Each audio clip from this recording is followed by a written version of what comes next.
ஜல்லிக்கட்டு போட்டிகளின் போது காயமடையும் வீரர்களுக்கு முதலுதவி மற்றும் சிகிச்சைகள் அளிக்க தேவையான அனைத்து ஏற்பாடுகளும் தயார் நிலையில் உள்ளதாக 108 அவசர ஊர்தி சேவை சென்னை மண்டல மேலாளர் தெரிவித்துள்ளார். ஜல்லிக்கட்டை பொறுத்தவரைக்கும் 108 அவசரகால சேவையில் அதாவது அலங்காநல்லூர், பாலமேடு மற்றும் ஆவணியாபுரம் ஆகிய இடங்களுக்கு பிரத்யேகமாக சிறப்பு ஏற்பாடுகள் செய்யப்படும். 3 முதல் 5 அவசரகால ஊர்திகள் தயார் நிலையில் வைக்கப்படும். இது தவிர காயம்பட்டவர்களுக்கு உடனடியாக முதலுதவி கிடைப்பதற்காக 3 முதல் 5 நடமாடும் மருத்துவ குழுக்களும் அங்கே இருக்கும்.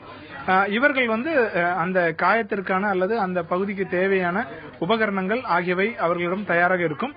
குறிப்பா பாத்தீங்கன்னா இப்போ காளைகளோடு போராடி அவர்களுக்கு முதுகு தண்டுவடத்தில் அடிபட்டால் அவர்களை எடுத்துச் செல்வது ஸ்பைன் போர்டு அல்லது அவர்களுக்கு வயிற்று பகுதியில் அடிபட்டால் அவர்களுக்கு உடனடியாக காயத்திற்கு மருந்து கொடுப்பதற்கும் வலியை கட்டுப்படுத்துவதற்குமான ஆகிய மருந்துகள் ஆகியவற்றை தயார் நிலையில் வைத்திருப்போம். இது தவிர மற்ற இடங்களில் இந்த பொங்கல் காலகட்டத்தில் ஏதாவது வீர விளையாட்டுகள் நடக்குமேயானால் அந்தந்த பகுதியினுடைய தேவைக்கேற்பவும் 108 அவசரகால சேவை தயாராக உள்ளது.